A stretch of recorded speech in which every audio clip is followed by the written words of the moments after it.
தம்பி சவுக்கு சங்கர் வீட்டில் வந்து குற்றம் நிகழ்ந்தது வெளிப்பட, உங்களுக்கு தெரியும்.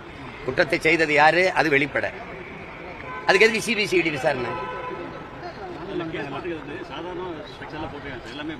நீங்க தானே குற்றத்தை செய்த, நீங்களே அதிகாரம் யார்கிட்ட இருக்கோ அவங்களே அதை செய்யும் போது உங்களுக்கு பாதுகாப்பாக தான். நீங்க பூனை குட்டியை கடிக்கிற மாதிரி தான், எலியை கடிக்கிறதுக்கும் தன் குட்டியை கடிக்கிறதுக்கு இருக்கு. எங்களையெல்லாம் எலியை கடிக்கிற மாதிரி கடிப்பீங்க, உங்க ஆளுகளை கடிக்கும் போது பூனை தன் குட்டியை கடிக்கிற மாதிரி கடிப்பீங்க. அது தெரிஞ்சது தானே. நீங்க உங்க ஆட்சியின் தரம் என்ன சொல்லுது, அது சாக்கடை, அதுக்கு கழிவு அப்படின்னு காட்டுறதுக்கு ஒரு வீட்டில் போய் கழிவு கொட்டுறேன். கொட்டிட்டு இதே மாதிரி ஒவ்வொருத்தர் வீட்லையும் கொட்டினா எப்படி இருக்கும்? அந்த வழக்கில் உங்க நிலைப்பாடு என்ன சார்? கொண்டு போய் கொட்டிட்டு உடனே நீ கைது. ஒரு பெரிய மனுஷி, அவனோட அம்மா, உங்க தாயா இருந்தா திட்டிட்டு பேசாம படுப்பீல? சரி, அந்த வீட்டுக்குள்ள ஒரு 10 பேர் இருந்தாங்க, வரும்போது அடிச்சு மண்டையெல்லாம் உடச்சிட்டான், பிரச்சனை ஆயிடுச்சு, எப்படி எடுத்துப்பீங்க? யாரும் இல்ல, வயசான பெரியவங்க இருந்தவன வாய்க்கு வந்ததை பேசுறீங்க. அவங்கள வச்சுக்கிட்டு அவரை என்னென்ன கெட்ட வார்த்தை, வசவான வார்த்தைகளை இழி சொல்ல பேசுறீங்க.